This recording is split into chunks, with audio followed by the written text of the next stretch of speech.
laras ing awit risat mojo pinangaten sarbit sampun kepareng samaten dadi saweg godhiri daya-daya upacara panggih risang sempaka mulya kaadanan tindakira risat mojo pinangaten sarbit yen Cinandra saking Mandrawa apa kang cinipta bisa dadi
Suwuh wardining swasana tentrem data panggayuh pitana luhur. Yen to titah ing Maracapada kepareng badhe gayuh kanugraning sekelangkung agung. Kedah ngarwatakang para murka budi kang candala. Awit yen to watak kasebat datang kepareng den Icali. Sayekti badhe kawindhes dhateng darmaning kang sarta rodaning Darmastuti. Pundhita ing pantes kae Kwadidasa Purwa. Eka marang sawiji dasa sepuh Purwa wiwitan. Hanenggih adening padukuan kelabaran. Kalebet kalurahan ing Sumberjo Ngapanewa Ngablak. Kadipaten Magelang Kitha Gemilang. Ana Wisma Prasaja ing pinasmane kuwaring nggih Wismanira Bapa Ratmaka dalah Ibu Turahayu. Ingkang ginarya mangasrama titah Dwi Cacayara nggih Nimas Ayu, Aan Naisa, Tri Ayu lan Mas Bagus Ahmad Masrodin. Ingkang wis kepareng manunggalaken cipta rasa budi lan karasane arsa ambangun punang bali wisma kapurwaken risang tumaka mulya ingkang mijil pawestri nenggih Nimas Ayu Aan Maisa Tri Rahayu sampun kepareng miyos tinanggil ingkang mapan madyaning ngarsa ana wujuding satriya ing bagus rinengga dening busana nenggih satriya ing Madukara ingkang kekasraden Janaka Raden Arjuna ingkang jumeneng minangka dadya Manggala Yuda ya suba Manggala kaprasinebat tantang balung ana ing mutadya sipating wanita ingkang maksudipun sinebat patah wadon sak kembaran senadyan Tori sangat mojo pinanganten putri dumadi saking mantasaning Remaja putri dasar rekwa ngrebak bakung dinelung sarwi maladiri nunjing Wadana pinas kang sarwa kresna dasar alisnya nanggal semisan grana lir pendak canting palwa netra kawistara koclak lindri-lindri jangga mangolan-olan bau kanan kelawan kirengya kawistara prajupas aspa gendewa pinenggang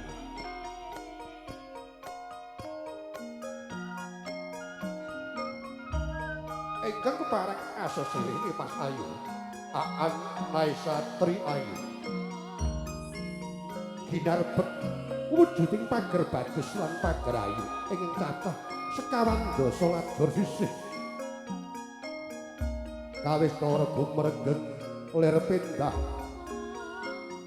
prameswaring nata ingkang arsa miyos pimanggil siniwisang ya para kawedasih lon-lon nanden nira kepareng risaksana neng kadya arga neng kadya tirta tan ana sebawaning malakalisik risang suba manggala sigrasa amapa dhateng pinanganten kagung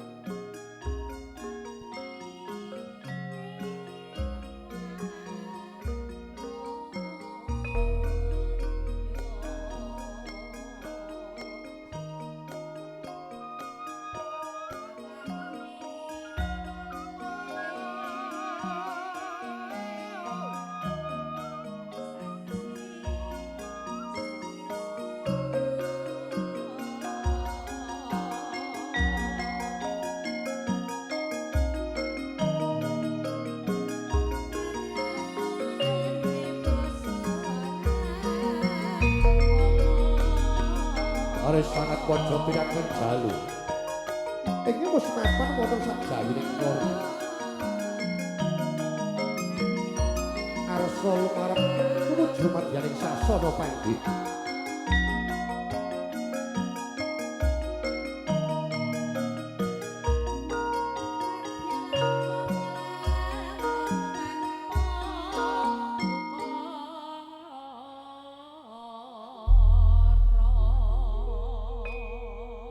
Daerah Satwaja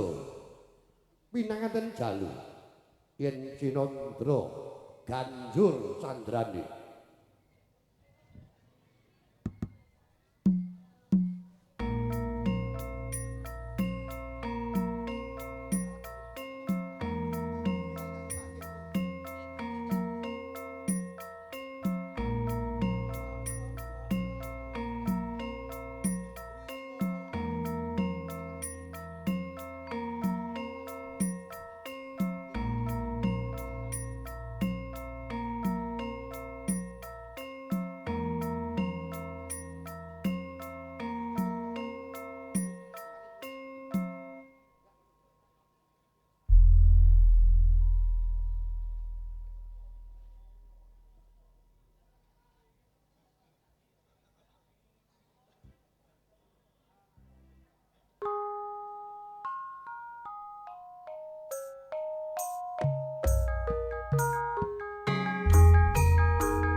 lo perbawan resat mojo pinanganten kagung denrong lumaksana kawis kara ron-ronan prasasat datang kepareng ebah maruta wus datang kepareng mapah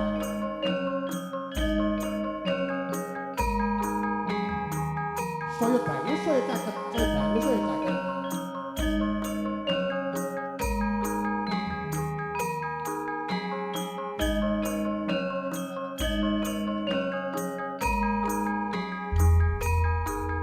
denrong kepareng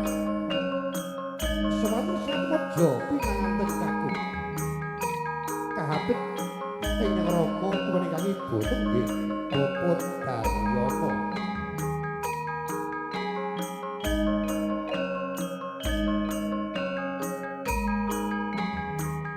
Kosan Patrisan Mojo pinanganten kagung Denrong arsa den panggihaken dhateng Sang Mojo pinanganten putri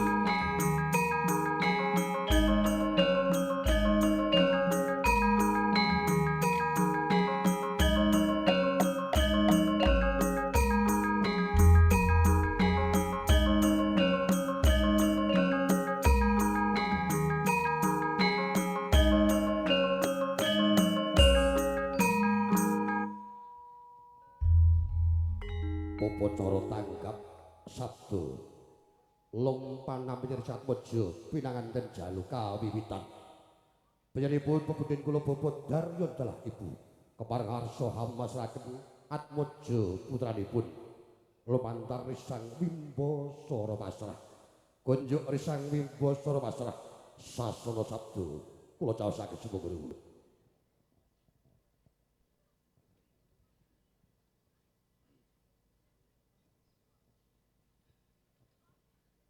Assalamualaikum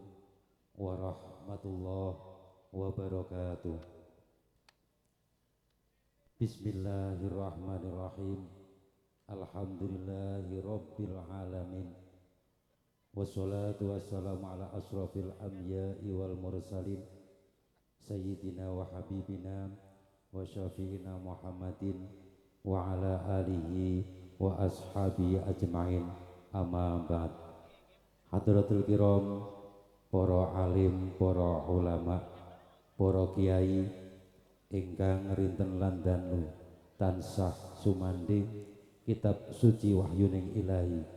ingkang satuhu kita mulyakaken wonten pangersanipun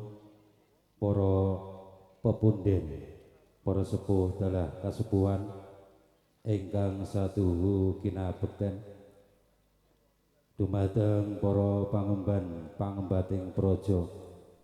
satriyaning negari pengayomaning kawula dasih ingkang satuhu luhur ing budi dumateng keluarga ageng Soibul Hajah ingkang hamenggugati noninjih panjenenganipun Bapa Ratmoko dalah Ibu Durahayu ingkang satuhu bagya mulya dumateng sanak kadang pengombyong risang pinanganten kakung ingkang mijil saking tlatah Tepus Wetan Suradadi Candi Mulya dalah para rawuh kakung miwah putri ingkang dahat kinurmatan mboten katalumpen dumateng temanten sarimbit ingkang satu bagya mulya minangka purwakaning atur monggo kula dalah panjenengan sami ngunjukaken puji dalah syukur wonten ngayunan dalem Allah Subhanahu wa taala ingkang sampun kepareng babar saha paring mapinten-pinten kenikmatan karahmatan kawilujengan satemah wonten ing titilaksana punika kita waget pepanggihan mapan makempal silaturahim derek mengayum bagya dawuhipun Nak Mas Ahmad Nasrodin kalian Roro Ayu Naisyatri Ayu kanthi tansah kinanjar wilujeng boten manggi alangan setunggal punapa sholawat dan salamipun Allah mugi katur kunjuk dumateng priagung luhur sekaring jagat pustikaning bawana noninjih junjungan kita Nabi Agung Muhammad sallallahu alaihi wasallam ingkang tansah kita ajeng-ajeng menggah syafaatipun kanthi pangajab mugi-mugi kita sedaya kagolong umat ingkang pikatuk syafaatul udma benjang wonten ing yaumul kiamah. Amin ya rabbal alamin.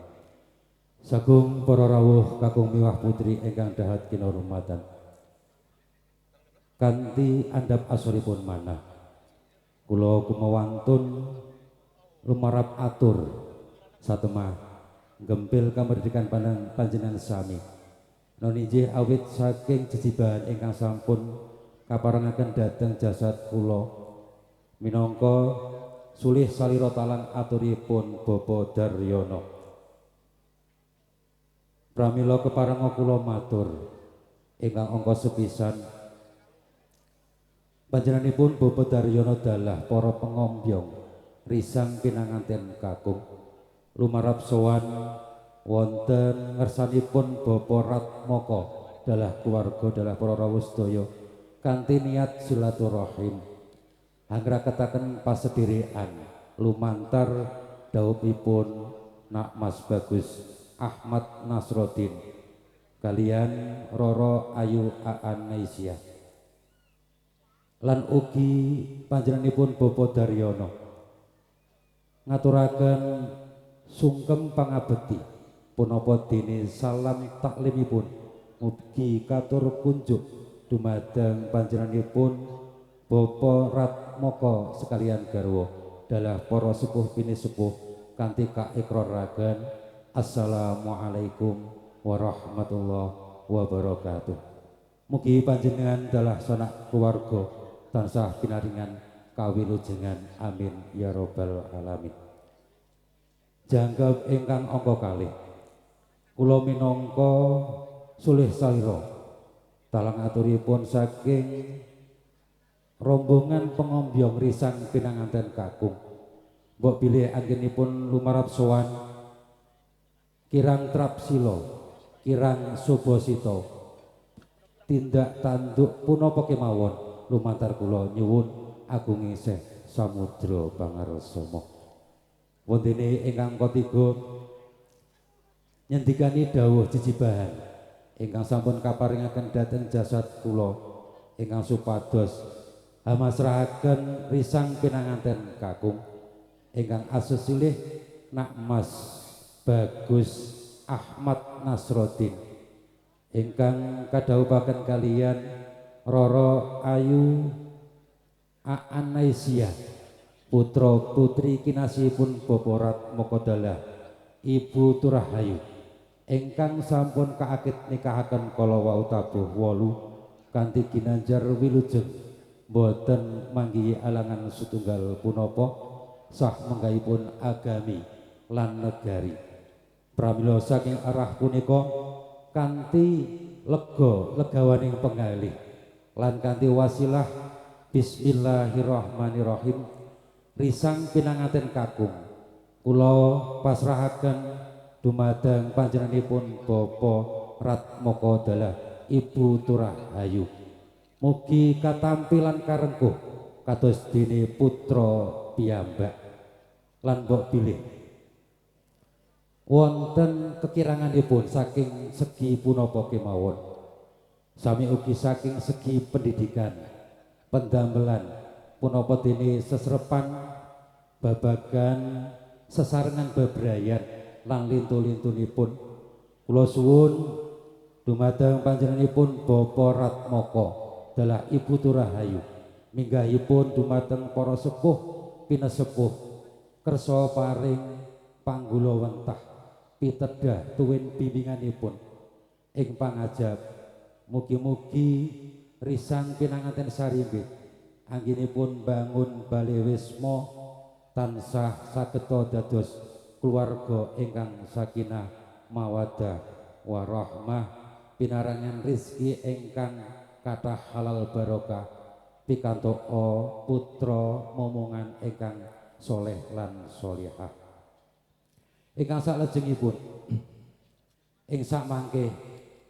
wekdal benjang dinten Senin Legi Surya kaping gangsal 11 Desember tabuh songo saking keparengipun Bapak Daryono risang pinanganten sarimbit kaboyong wonten ing tlatah dusun Tepus Wetan Suradadi dalah pengombyongipun. Para rawuh kakung miwah putri ingkang dahat kinurmatan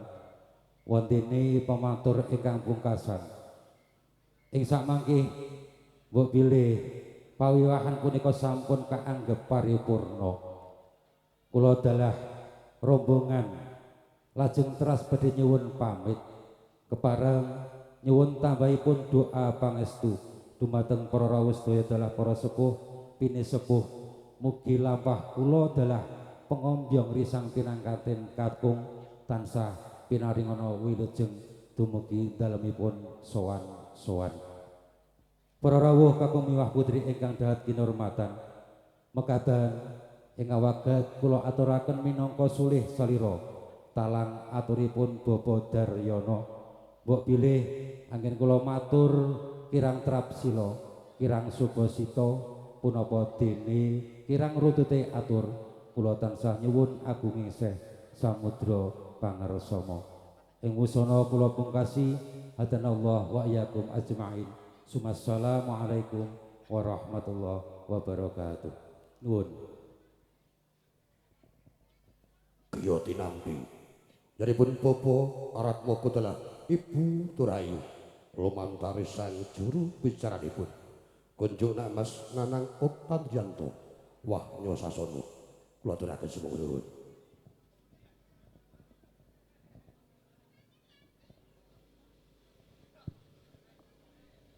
Assalamualaikum warahmatullahi wabarakatuh. Asyhadu an la ilaha illallah wahdahu la syarikalah wa asyhadu anna Muhammadan abduhu wa rasuluhu la nabiyya ba'dah. Qala Allahu ta'ala fil Qur'anil Karim a'udzu billahi minasyaitonir rajim. Bismillahirrahmanirrahim. Ingkang kinabekten para pinisepuh dalah sesepuh ingkang tansah anggung mestuti dumateng pepuyaning kautaman. Ingkang dahat kinurmatan para alim, para ulama, para kiai, para ustad ingkang tansah kaantu-antu pandonga saha pitutur luhuripun. Para pangreh pangemban pangembating praja minangka pangayu maling kawula tasih ingkang pantes sinudarsana. Sumawana sang hyanging para renggah, para rawuh, para sanak kadang werda muda ingkang tansah winantu ing suka rahayu langkung-langkung dumateng Bapa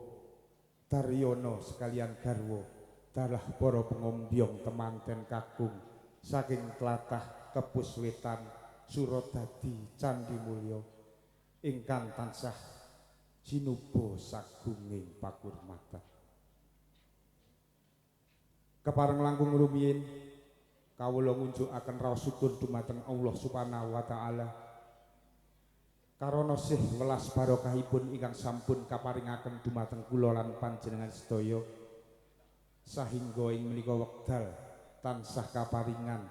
kawilujengan tuwin karharjan boten wonten alangan setunggal menapa. Salam talah salawat mugi tansah kunjuk dumateng junjungan kita Nabi Agung Muhammad sallallahu alaihi wasallam ingkang panjenengan sedaya talah kula antu-antu syafaatipun wonten madyaning bebrayan agung dumugi akhir zaman. Amin Allahumma amin. Kawula minangkani raka masrat muka sekalian garwa kepareng tumanggap atur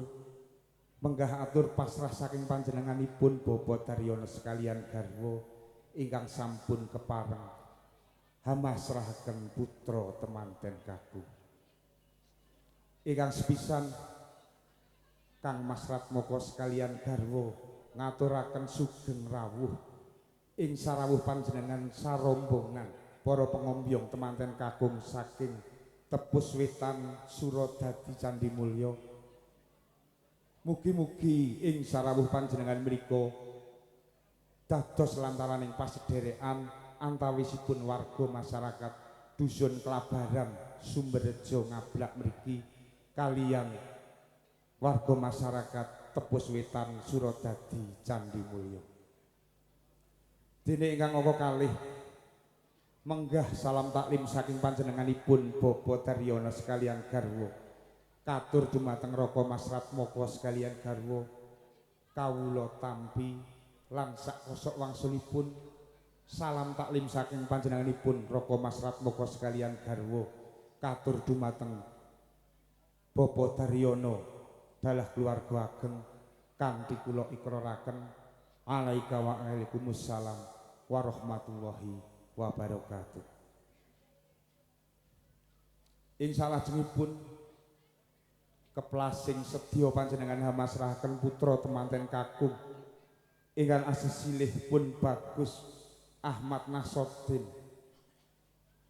Kawula tampi kanthi lumaing tangan kekalih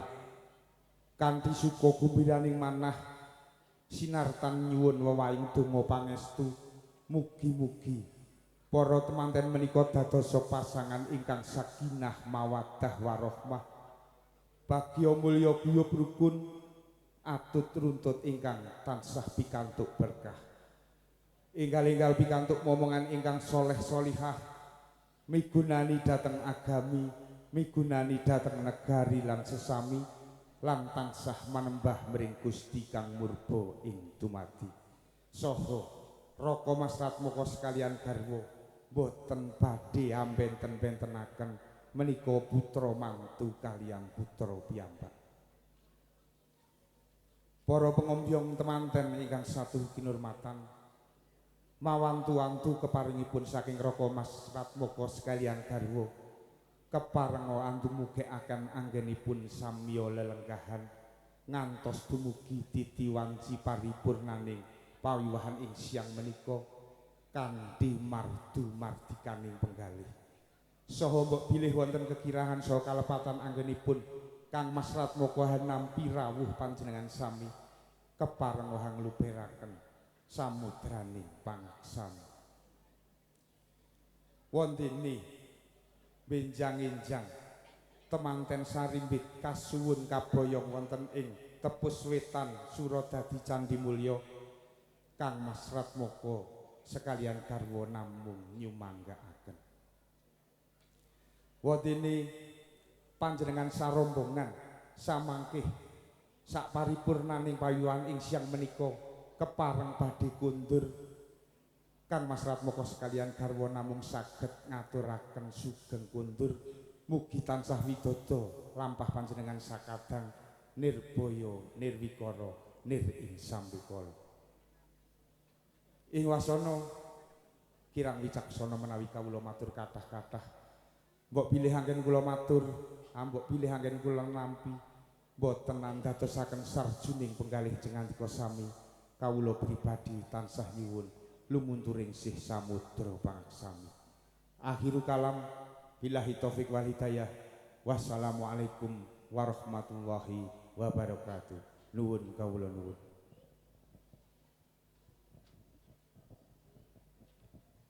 Lumpana bininging pisang sanggan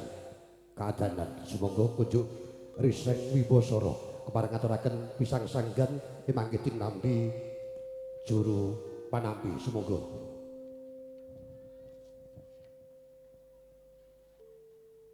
sang cempaka mulya sakembaran arsa den panggihaken ing Cinandra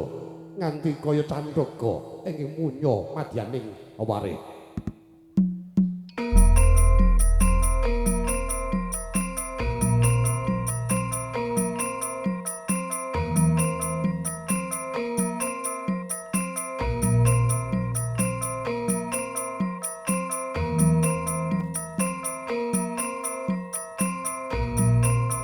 Wis tumiba mahyaning mangsa kala arisang cempaka mulya sakemban lan arsa den panggihaken katitik Mas Bagus Ahmad Nasruddin sampun kepareng manjing wonten ing sasana panggih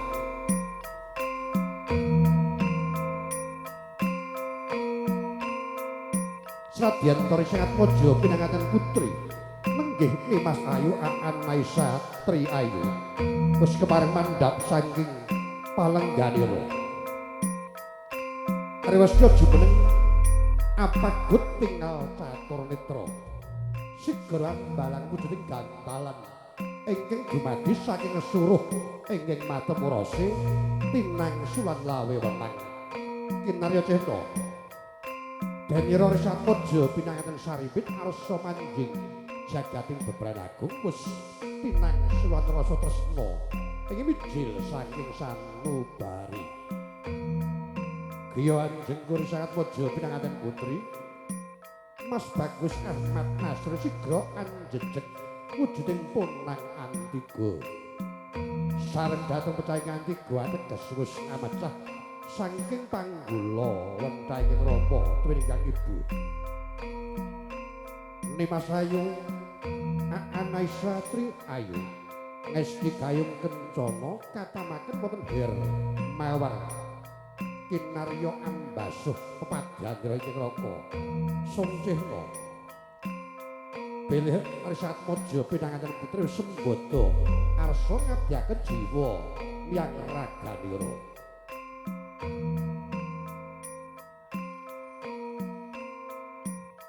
Sigra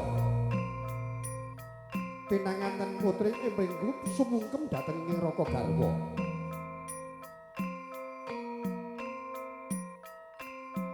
Kang sarta kapondhong astanira jenengipun Bapa Ratmaka arsa anggendhong ingkang pungkasan dhateng ingkang putra Sigra nindakaken upacara sinebat gendhongan kanthi sarana sindur ingkang awarni duwi rupa sinebat awarna gula kalapa ingkang mengkuwerdi kanthi sucining lahir kalian batos denira panjenenganipun Bapa Ratmaka Anggula wentah ingkang putra kekalih Sigra laju tindhaira panjenenganipun Bapa Ratmaka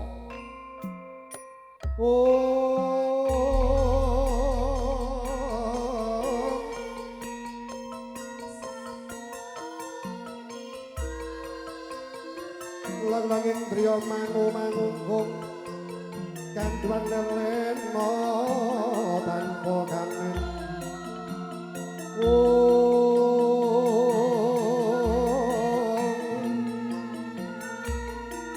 tantulusa pangestu diawu kama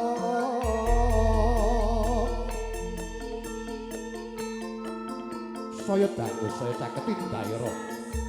Bapa Ratmaka arsa minggah kalenging siti inggil Binaturata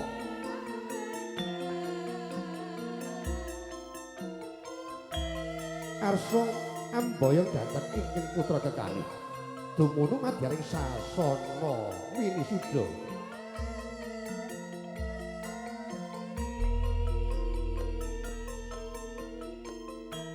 Ariwasya jenengipun Bapa Ratmaka dumunung madyaning sak ngajengipira sasana Winisuda arsa nindakaken upacara sinebat baba timbang apa ta werdining upacara baba timbang denira Bapa Ratmaka dalah ibu arsa angreka dhateng ingkang putra kekalih wis datan kepareng ambenten-bentenaken pundi Atmaja mantu pundi Atmaja priyangga sedaya arsa rinangkul sami Ariwasya paripurna sigra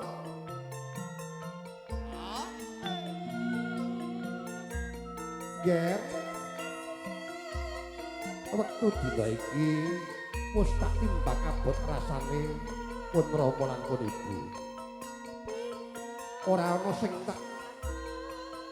bancing delan dan siladan kabeh kowe bakal tak rengkuh putra priyangga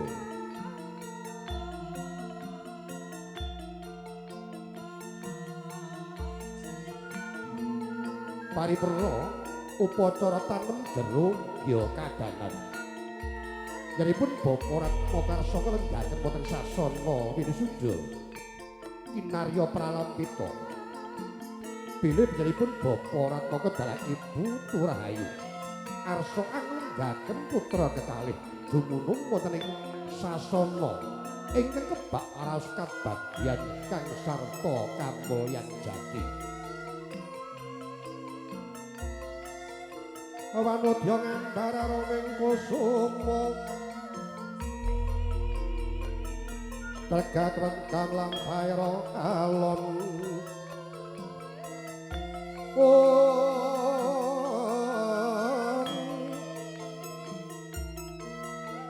Riwes Yor Satmojo pinanganten saripun lenggah wonten dampar kencana embane nganti kaya Nalindra Tama tuwin garwa pati lenggah wonten dampar kencana siniwi Sangyapa kalodasih paripurna upacara kacar kutur sigara den adani Resi Atmojo pinanganten kakung inggih Mas Bagus Ahmad Nasruddin arsa paring guna lan kaya kasiling guna pakaryang saratri lan saharine Kiyo tinampi ing garwa nenggih Nimas Ayu Aan Maisatri Ayu sigara den bundeli den kencengipun angredana aji emangke arsa den caosaken dhateng njenenganipun Bapa Ratmaka tuwin Ibu Turahayu kinarya sarana den papaken madyaning pepenggaran kinarya pralambita senadyan to pinanganten sarimbit wis bisa ngupaya boga lan wastra priyangga parandene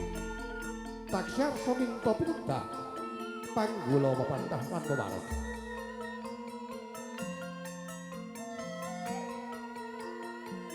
sigara tinampi daripun Bapa Ratmaka dalah iku parang jumeneng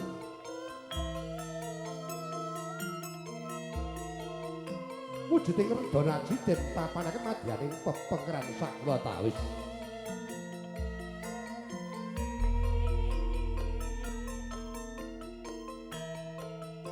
niat langaning kalangan akara pandamantara denon larga konang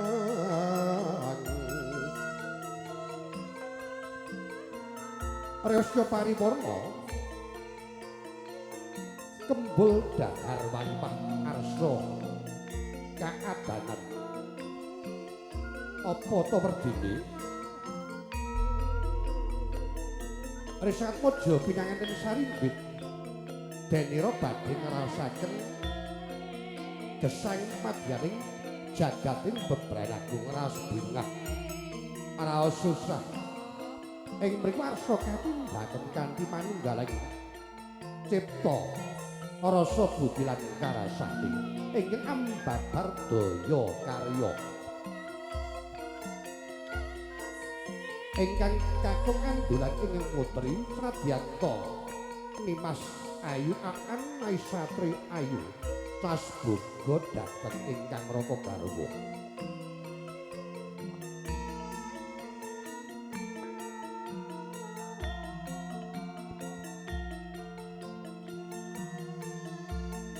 Arwesya Purna sigra ngunjuk wujuding tirta wening ingin dumadi saking tirta tempuran sapa sinebat tirta pawitra di mahning suci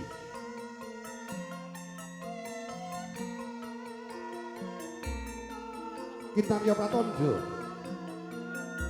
Resi Atmojo pinanganten sarimbit riwesnya manjing jagating bebrayagung jumangkaing suku pijiling wacana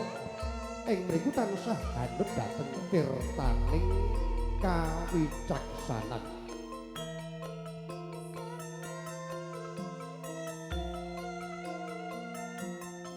Arewasya tirta meneng den unjuk pinanganten sarimbit kawistara amecah sumbadanira ingkang sinebat sumbaga bumi katitik ana cahya ingkang awarna biru paya-paya Hamayuni dateng Risengat Mojo pinanganten Saripit.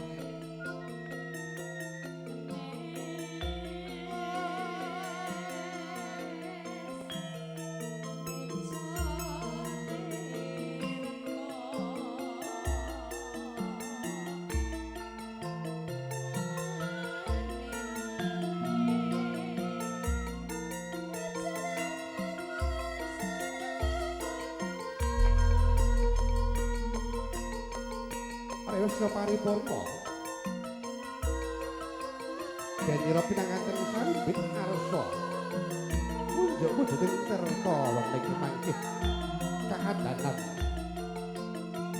upacara sinebat papak besan.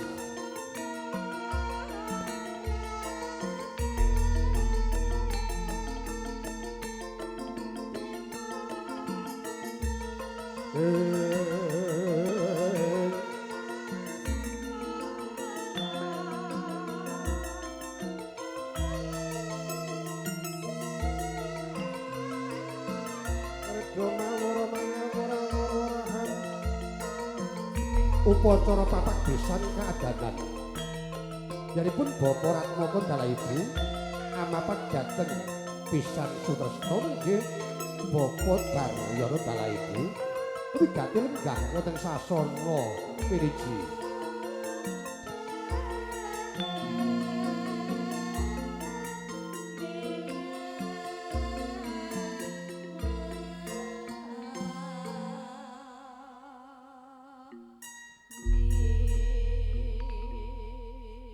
Kekarane wong akrami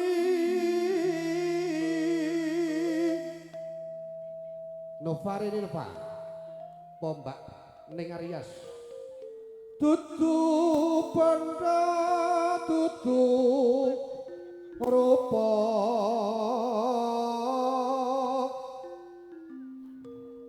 amung ati pawit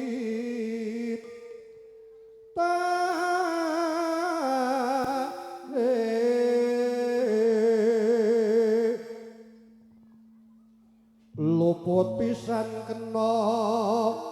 pisan yen gampang luwih gampang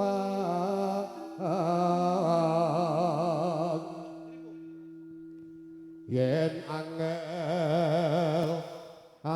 ke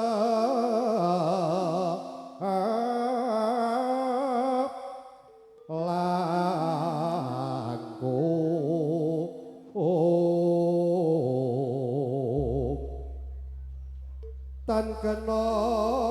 dinambah rata kinarya humiring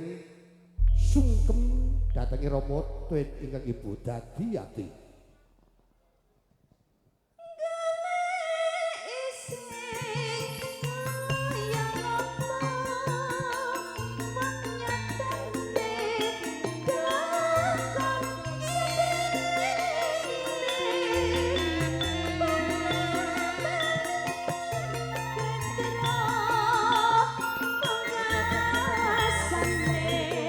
Malang bangun terus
Bapak lan Ibu